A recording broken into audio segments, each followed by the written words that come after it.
Hi, good evening everyone. My name is Nitika Bhola from Vikramaditya Academy. Namaskar. कैसे हैं आप सब लोग? I hope you're doing fine, right? So I'm again back with you to take a special class, special session that is idiom and phrases. हाँ, idiom and phrases थोड़ा सा मुश्किल होती है बच्चों को लर्न करने में, लेकिन आइए आप मेरे साथ लर्न कीजिए. आज है 100 challenge to learn 100 idioms and phrases. तो कम से कम 100 आज लर्न कर लेते हैं. उसको दोबारा मेरी वीडियोस देखते रहिएगा, रिवीजन हो जाएगी.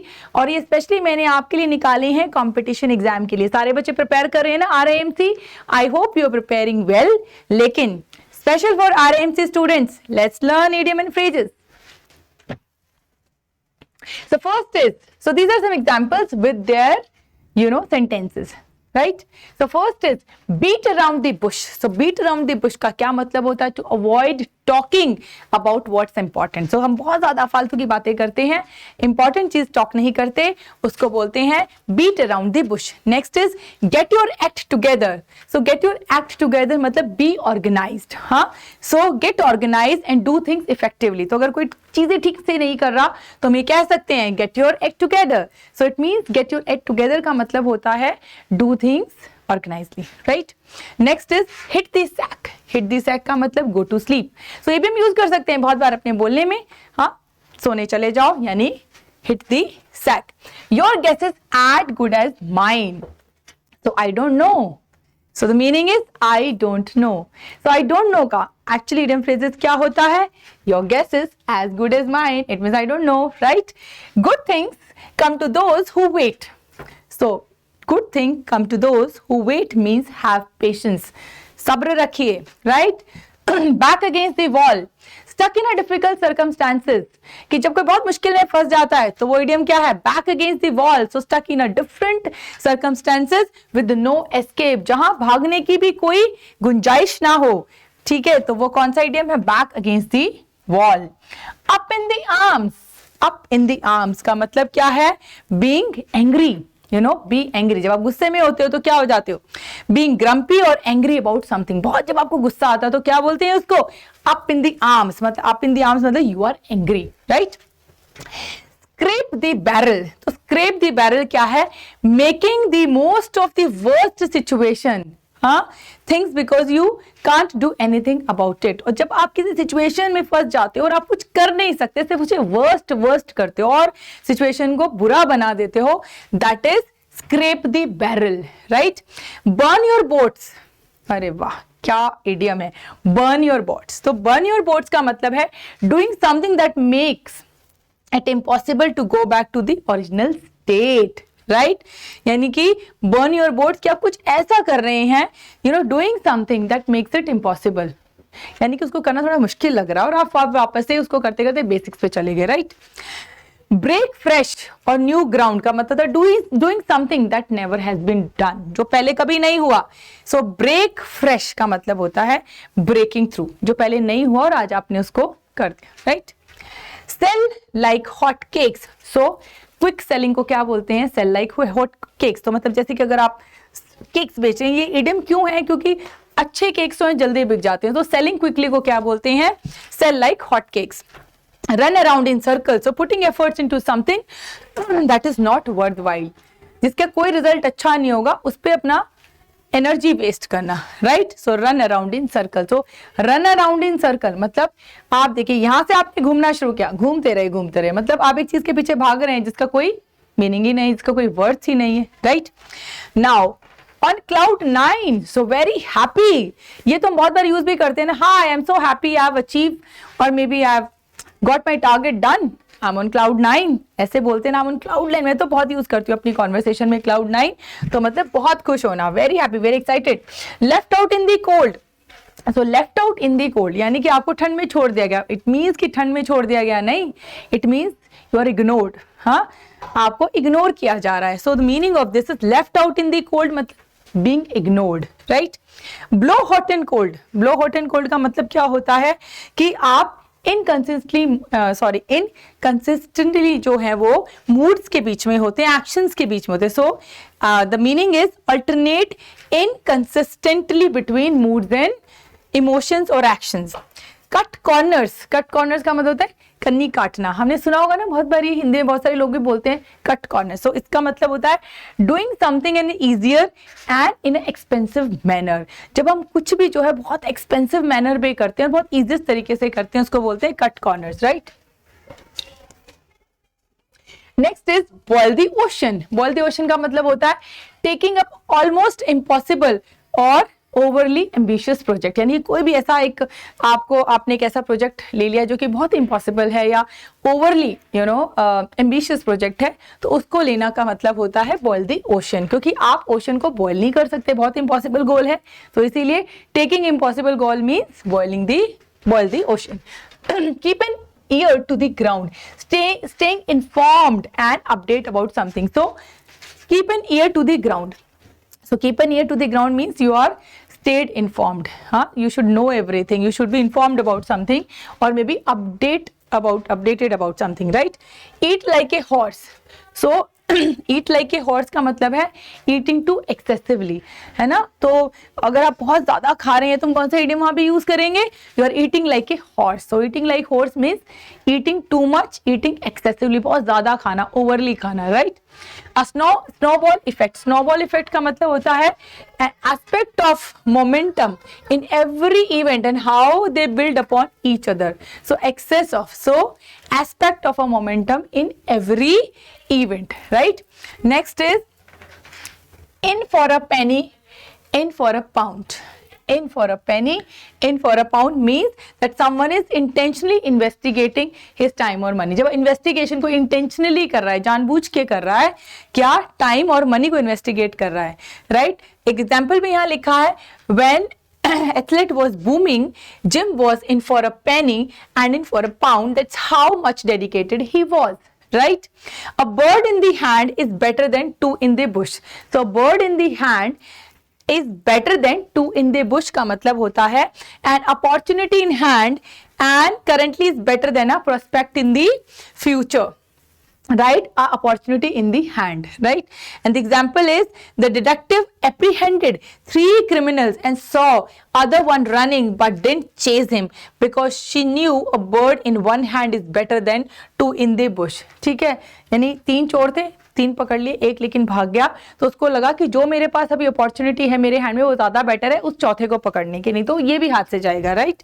Chip off the old block. Chip off the old block का मतलब होता है that a person is similar in behaviour और एक्शन विद हिज पेरेंट्स। जब बिल्कुल पेरेंट्स जैसे सिमिलर बिहेवियर और एक्शन में बच्चे होते हैं, similar behaviour like parents and the kids, chip off the old block. So chip off the old block का मतलब होता है धब्बा। ओल्ड ब्लॉक देखा आपने, तो ओल्ड ब्लॉक अगर उसका डिजाइन अगर जैसा है वैसा ही उसका क्या लगेगा, प्रिंट लगेगा। सो ओल्ड ब्लॉक का सेम प्रिंट होगा। So like parents like children. So the example is when grandmother saw her grandson collecting coins like her son used to do, she knew he was a chip of the old block. तो उसको लगा अरे इसकी आदत तो बिल्कुल मेरे जैसी है, मैं भी ऐसे करती थी, कॉइन्स कलेक्ट करती थी, ये भी ऐसा करता। तो similar habits of parents and children. Next is, yeah. So next is don't cry over spilt milk. Don't cry over spilt milk meaning है don't cry over what has happened and cannot be fixed. जो चीज हो गई, जिस चीज को आप fix नहीं कर सकते, जिसका कोई सोल्यूशन नहीं है, उस पर बेकार रोना बंद कीजिए, राइट। इसका ये मतलब डोंट क्राई ओवर, क्योंकि एक बार अगर दूध गिर गया, कोई चीज टूट गई, लेट्स से ग्लास टूट गया, टुकड़े टुकड़े हो गया ग्लास, दूध गिर गया या आपका जूस गिर गया, तो आप उसको वापस तो ग्लास में डाल के नहीं पी सकते। तो ऐसी प्रॉब्लम जिसका कोई सोल्यूशन है उस पर नहीं रोना चाहिए, right. So don't cry. So the example is Walter failed his examination but his dad came and said just one thing, son don't cry over spilt milk, क्योंकि एग्जाम तो हो गया, अब उसका कोई रिजल्ट तो दोबारा आ नहीं सकता। So let's not cry on it. Every cloud has a silver lining. So इसका मतलब होता है bad things eventually leads to good things. हाँ, ये बहुत इंपॉर्टेंट है। Every cloud has a silver lining. तो अगर हर एक बुरी चीज का एक अच्छा नजरिया भी होता है, हर एक बुरी चीज का एक अच्छा नेक्स्ट जो टाइम है वो अच्छा भी होता है, यानी ये ऐसा नहीं होता कि हमेशा बुरा बुरा है, तो उसका दूसरा जो पार्ट होता है अच्छा भी होता है। So point is that example is see yesterday you were so morose as your phone was stolen but look at you today you got a promotion. Is it rightly said that every cloud has a silver lining? So it means कि आज हमारे साथ बुरा हो रहा है लेकिन कल हमारे साथ जरूर अच्छा होगा और नेक्स्ट मिनट ही हमारे साथ अच्छा हो जाता है. So it means that हर एक बुरे वक्त के बाद एक अच्छा वक्त आता है. And stopping myself here, I just want to again add and motivate you something कि आज हम बहुत difficult situation में हैं, हमें बहुत tough लग रहा है, right? But we are preparing for our exam and for sure results will be good, right? So just believe in yourself and keep preparing. And please learn all these 100 idiom and phrases, right? Another one is beside yourself with joy. आपके साथ कोई खुशी में शामिल है. To be extremely happy. So extremely happy का मतलब क्या है? Beside yourself with joy. ये इसका idiom है, right?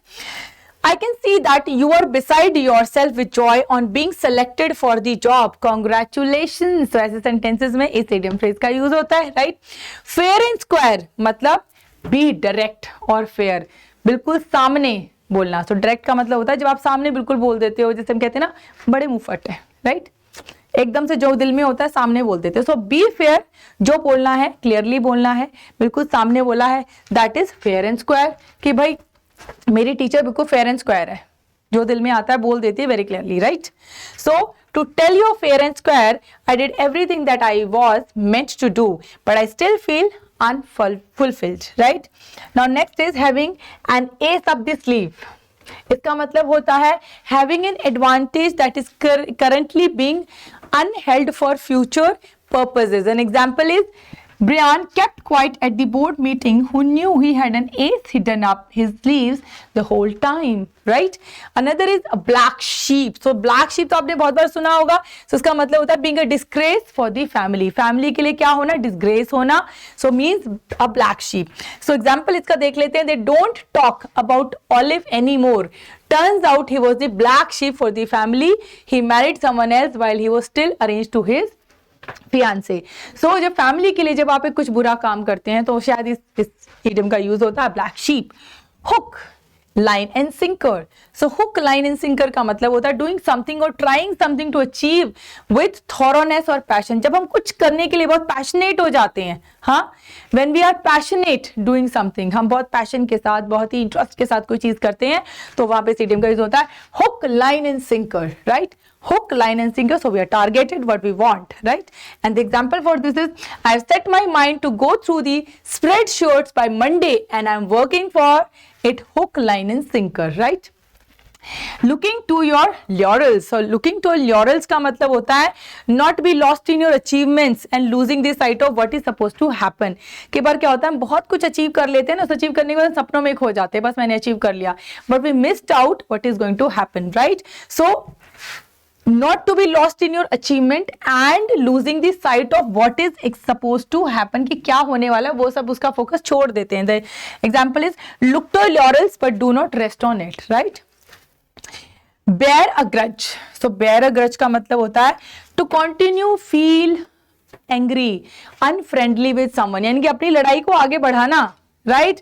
जब आपकी कोई लड़ाई हो गई उसके बाद उसे कंटिन्यू कर रहे हो, उसके लिए एंग्री हो रहे हो, फीलिंग गलत फीलिंग, अनफ्रेंडली फीलिंग्स आ रही हैं, दुश्मनी आ रही है, सो that is bear a grudge. यानी कि आप अपने दिल में क्या है दूसरों के नफरत लेके बैठे हो, that is bear a grudge. And the example is I bear a grudge against him for not taking me into confidence, right? Next is by the skin of your teeth. So by the skin of your teeth का मतलब होता है to just barely get by और make it, मतलब आप बिल्कुल उसको कर देते हैं. सो दैट इज उसका मीनिंग होता है by the skin of his teeth. And the example is Lester made the dance team by the skin of his teeth. You see the audition gates were about to get closed, right? Down for the count. इसका मतलब क्या होता है down for the count? Tired, giving up. जो लोग giving up होते हैं वो क्या होते हैं down for the count. और हम बिल्कुल down for the count नहीं है, because हम क्या है non giving up people है. आप क्या है non giving up people है, so ये हम पे fit नहीं हो रहा है, right? My pet dog is down for the count after playing the whole day with the frisbee, right? Frisbee पता है क्या होती है आप लोगों को? What is frisbee? Frisbee एक प्लेट टाइप होती है, प्लास्टिक प्लेट टाइप होती है जो हम ऐसे थ्रो करते हैं, हाँ, और फिर देखते हैं कितनी दूर गई. I'm sorry, I just have a sip of water. Just give me a second.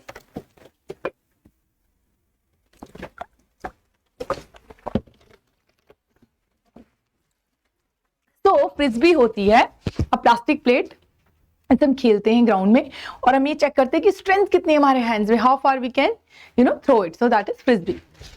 या so moving back, we were on 16th.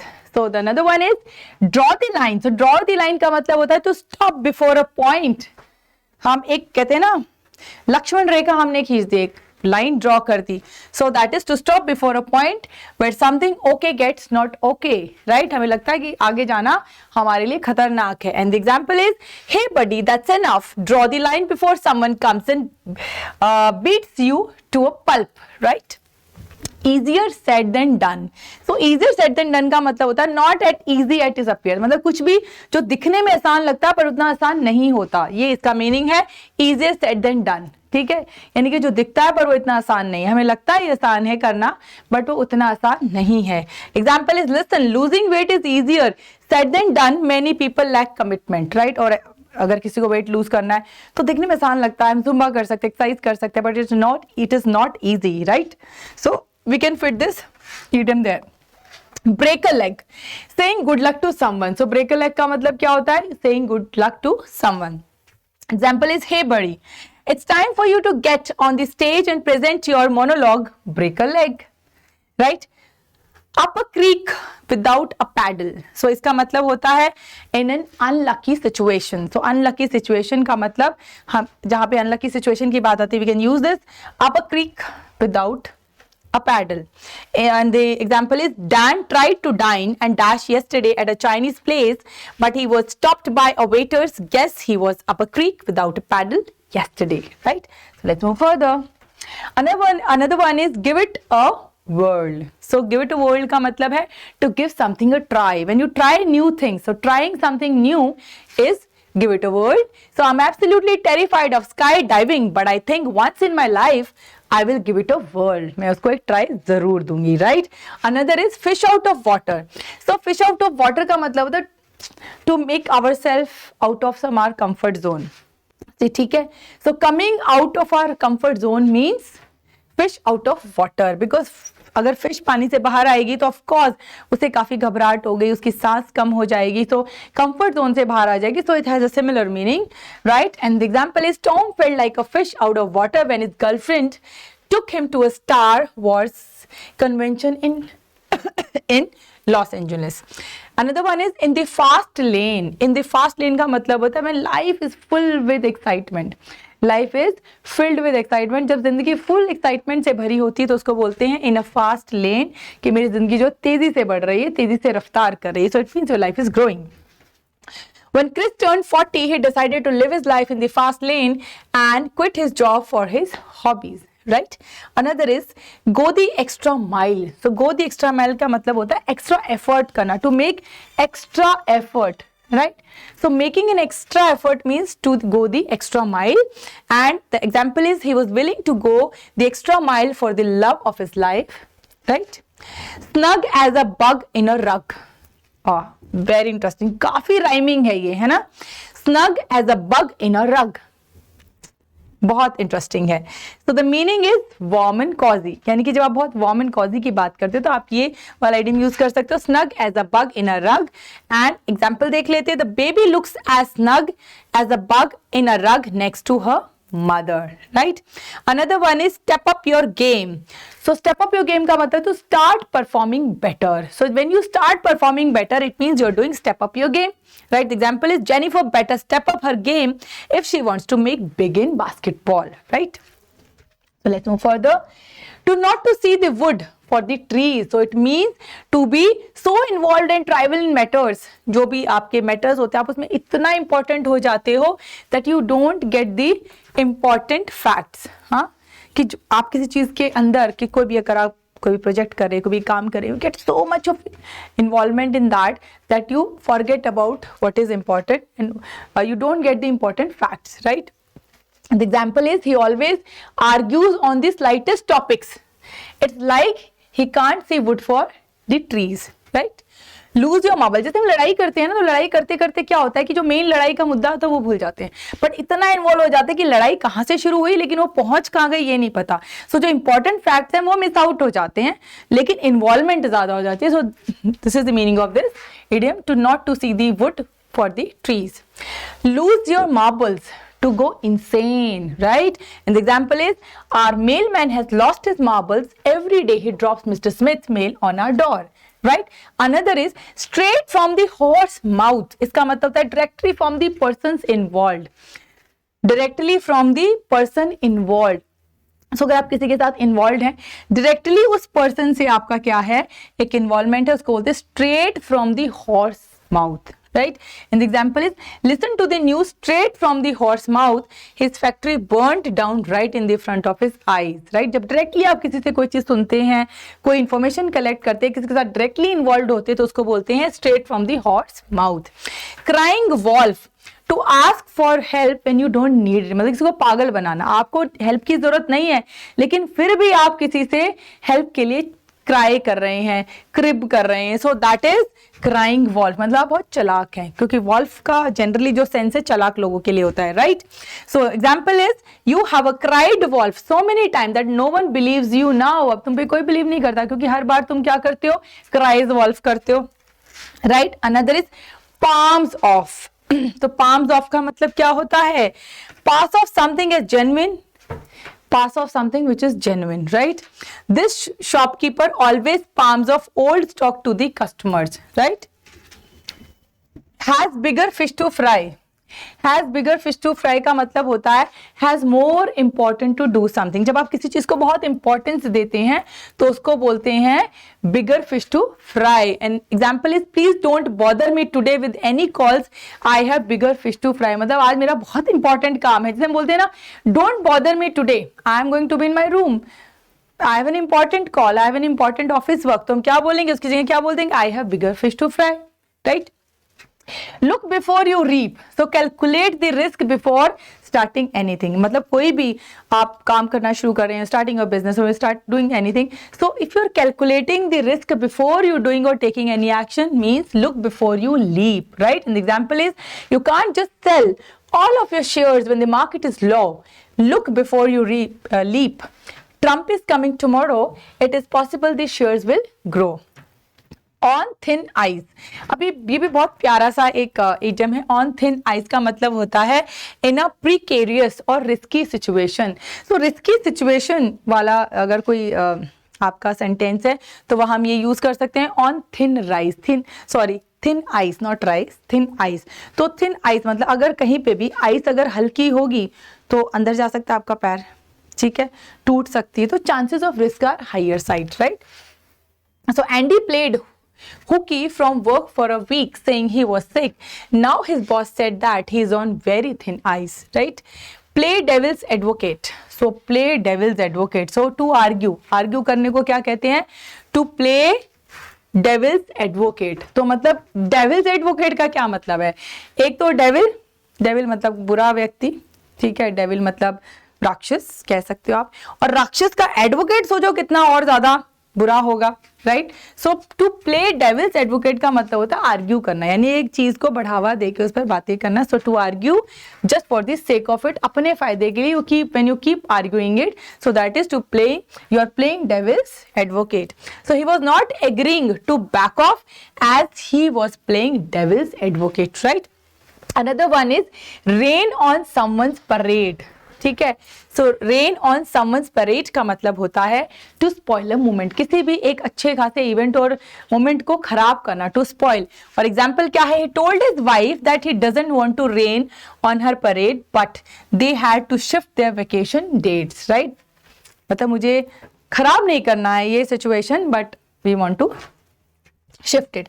Take a rain check, अब टेक अ रेन चेक का मतलब है पोस्टपोनिंग अ प्लान, कि हम जो हमारे पास plan है उसको पोस्टपोन कर देते हैं, क्योंकि रेन चेक करने का मतलब यही होता है ना कि संभावना जो है खराब है, so let's postpone, so that is the, it is showing the similar meaning. So postpone a plan, sorry I am so sorry, postpone a plan का मतलब होता है he asked me whether I would like to have dinner with his family but I had a thing so I said rain check, right? So take a rain check means postponed a plan. Take it with a grain of salt. So take it with a grain of salt का मतलब होता है don't take it too seriously. किसी भी चीज को seriously ना लेना. It means take it with a grain of salt. And the example is she tells great tales, but we take whatever she says with a grain of salt, right? Like a cakewalk. So easy task. So easy task को क्या बोलते हैं? Like a cakewalk. ये ध्यान रखना. आसान काम के लिए क्या यूज करते हैं? Like a cakewalk. Everyone took hours to write the code, but Adam did it like a cakewalk. लेकिन उसने बड़ी आसानी से कर दिया, right? Throw caution to the wind. So throw caution to the wind का मतलब होता है to taking a risk. हाँ, to take a risk. Throw caution to the wind. आप कभी wind को caution कर सकते हो, उसको cautious हो सकते हो, right? So you cannot. The caretaker threw caution to the wind by taking a sick baby outside. ठीक है?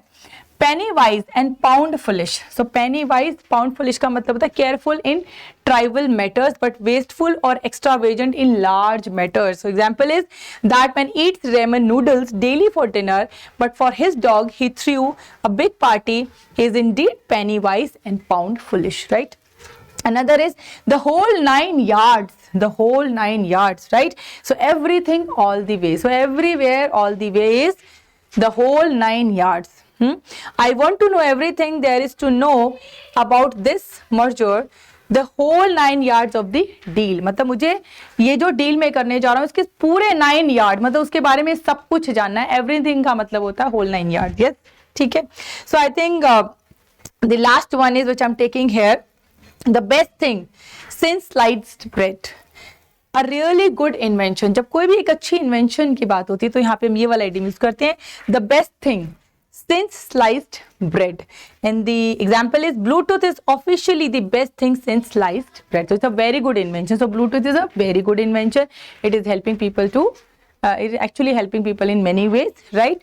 So these are idiom and phrases, and I think through these, this session you've got a lot of learning of these, and this is my part 1. So in another part 2 I'm gonna cover up all other idioms and phrases. So hope you will learn all these and try to recall again. So keep watching my videos. Thank you so much once again and keep smiling. Thank you. Bye bye.